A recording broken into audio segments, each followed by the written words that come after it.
This man right here is my great-grandfather. He's the first cat herder in our family. Herding cats. Don't let anybody tell you it's easy. Anybody can herd cattle. Holding together 10,000 half-wild short hairs, well, that's another thing altogether. Being a cat herder is probably about the toughest thing I think I've ever done. I got this one this morning, right here. And if you look at his face, it's just ripped to shreds, you know? You see the movies, you hear the stories, I'm living a dream. Not everyone can do what we do. I wouldn't do nothing else. It ain't an easy job, but when you bring a herd into town and you ain't lost a one of them, ain't a feeling like it in the world.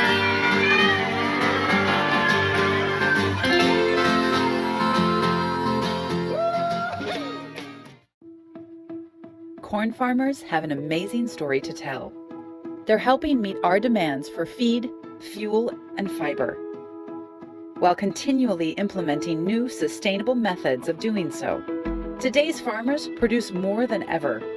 Yet studies show that since 1980, growers of grain corn in the U.S. have decreased land use per bushel by about 30%, energy per bushel by about 45%, water per bushel by more than 50%, soil erosion per bushel by nearly 70%, and greenhouse gas emissions per bushel by about 35%. Data shows decreases in other inputs too, such as usage of various pesticides.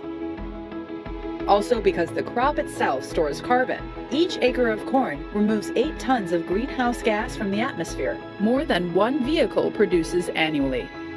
And still, the Colorado Corn Administrative Committee, a farmer-driven organization that's funded by a 1 penny per bushel assessment, invests hundreds of thousands of dollars to continue this momentum. With research projects examining irrigation efficiency, water quality, and conservation tillage practices. There's more to this success story though, like the innovative ways in which grain corn is used. How about biofuels? To help gasoline burn cleaner, ethanol is now blended in about 97% of the U.S. gas supply, and credited with lowering CO2 equivalent greenhouse gas emissions from transportation by more than 40 million metric tons annually, equal to removing nearly 9 million cars from the road. In addition, grain corn is replacing petroleum-based products in many industrial uses, from biodegradable plastic containers to carpet fibers to the soles of shoes, making them compostable, renewable, and better for the environment. It's easy to see why Colorado farmers are proud to produce about 150 million bushels of corn each year. They're helping fuel our vehicles and feed our local livestock, and playing a big role in a sustainable future.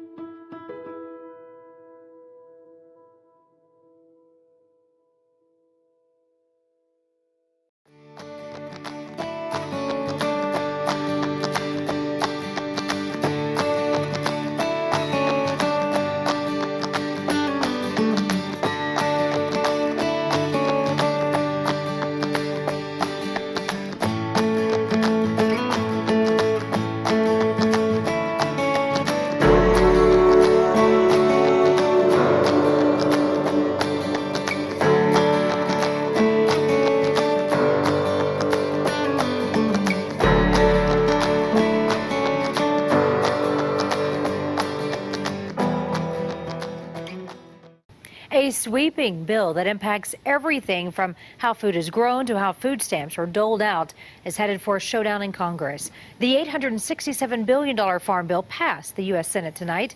Political specialist Sean Boyd takes us to Weld County, where one farmer is watching the debate closely.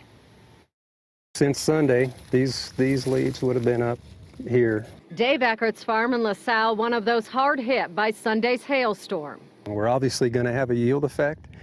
We don't know what that is. But he says without federal crop insurance, damage like this would devastate the 3,300-acre farm and impact the state's economy. Agriculture, a $40 billion a year industry in Colorado that employs more than 170,000 people. Some congressional Democrats want to means test crop insurance. For us to lose that crop insurance affects people down the line. fertilizer, aerial application, equipment dealers. And ultimately, consumers. The uncertainty over the Farm Bill comes as commodity prices on crops like corn, soybeans, and wheat tumble, and as trade tensions between the U.S. and China, the largest buyer of U.S. soybeans, increase in response to President Trump's tariffs on Chinese steel and aluminum. Colorado's U.S. Senator Michael Bennett sits on the Agriculture Committee and says farmers need certainty now more than ever. This is a tough time with commodity prices the way they are and facing serious questions about retaliation on trade. What our farmers and ranchers need is a 5-year farm bill. The consumer has a vested interest in production of food and fiber in this country. And if you don't take care of it, you find yourself beholden to another country to deliver you the food that you eat. I don't think that's a situation that any of us want to be in. In LaSalle, Sean Boyd covering Colorado First. Well, among the provisions in the Senate Farm Bill is an amendment by Senator Bennett and Senator Cory Gardner that legalizes hemp. The House passed its own version of the Farm Bill last week. It imposes a controversial work requirement for some food stamp recipients. The two bills are now headed to a conference committee. The survival of our species has always depended on advances in agriculture. Climate change is going to scramble this how are we going to feed the world debate. This is all about companies. This is about money. This is about power. It's much easier to sow fear than it is science. If you don't have food, then you're going to steal, you're going to kill someone.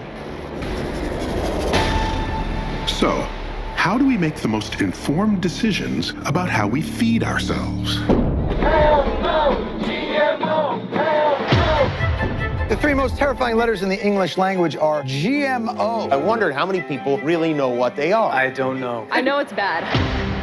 Genetic engineering is a modern form of breeding. The goal is to add useful traits into food. I am concerned about some of the health issues related to GMOs.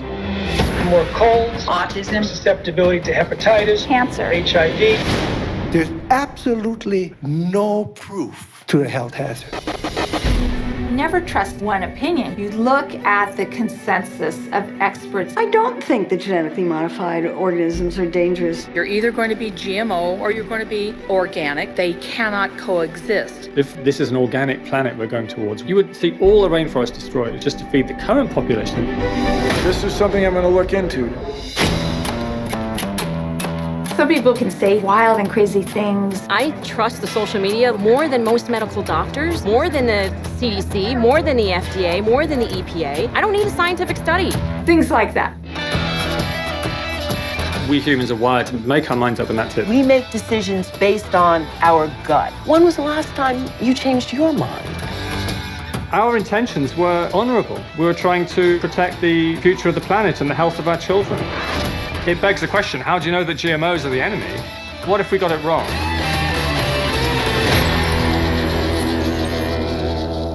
The good thing about science is that it's true whether or not you believe in it. You see, that's the...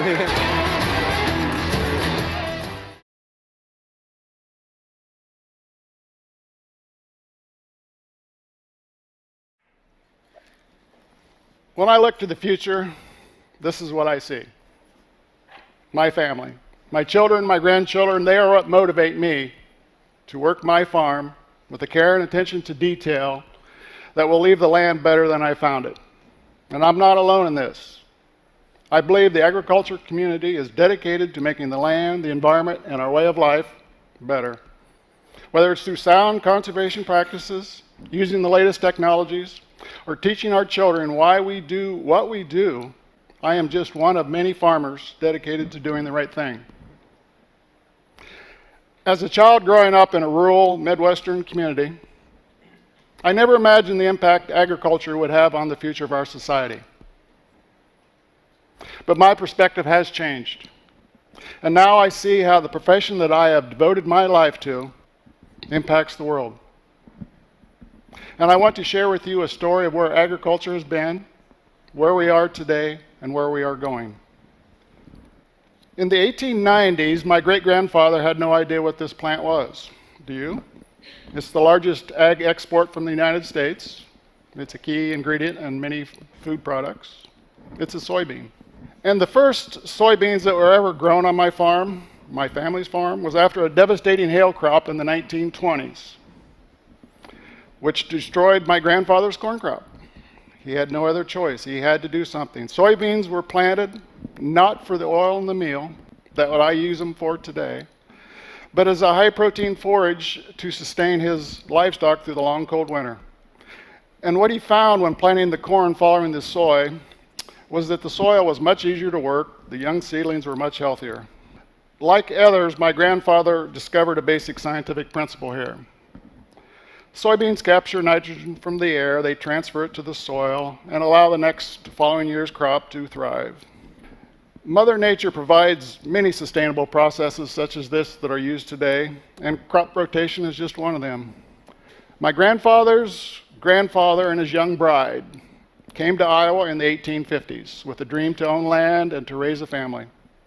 Imagine loading your worldly possessions in a high-wheeled wooden wagon drawn by 2 horses with a milk cow in tow, and leave everything you know to start a new life in a raw, open prairie.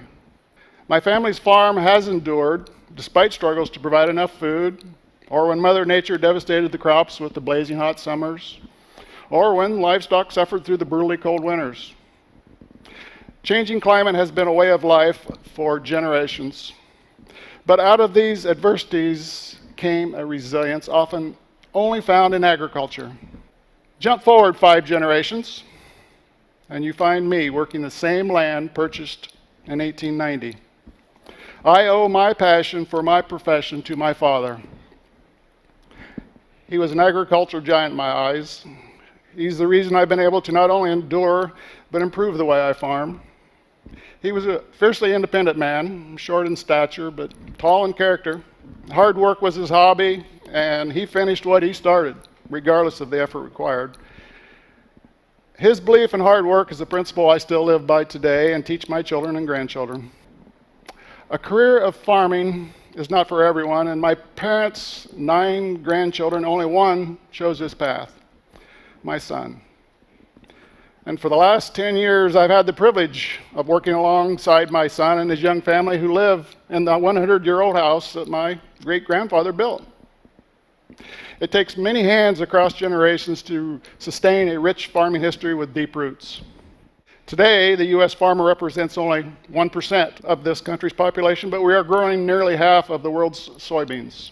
Let me repeat that. 1% of this country's population is growing nearly half of the world's soybeans. Now, there are differing points of view on how to farm, but I'm certain that along with the unyielding perseverance for defined skills that have been honed through generations, that science and technology have become the frontline tools in our efforts towards continuous improvement.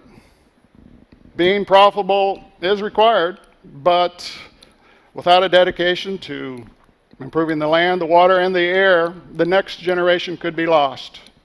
In my 40 years of farming, the size of my farm has grown considerably.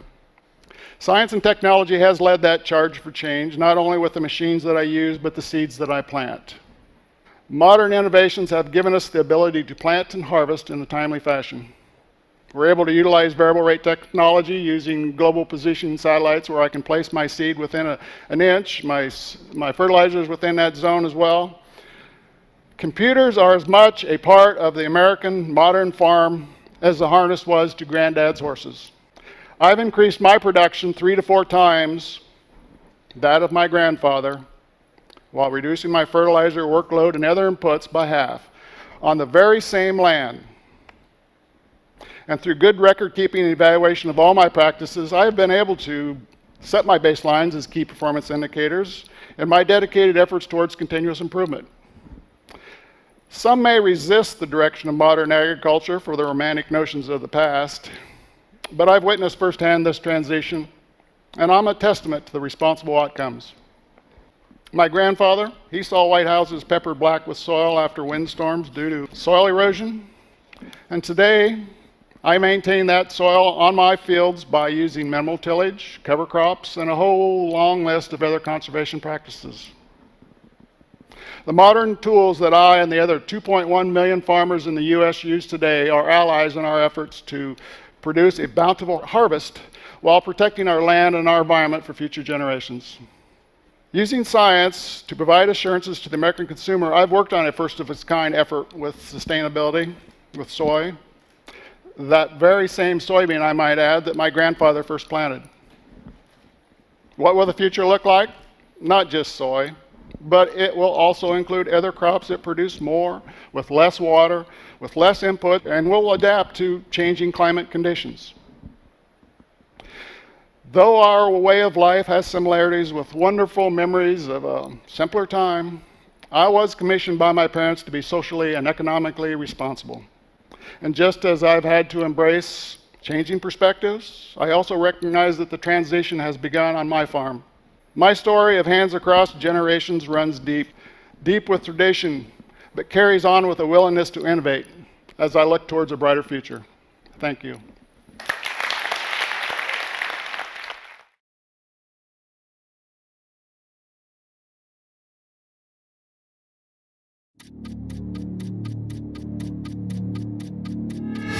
$317 million people, 212 million drivers. This is America. But America has been taken for a ride. There's been a monopoly on the fuel system in this country.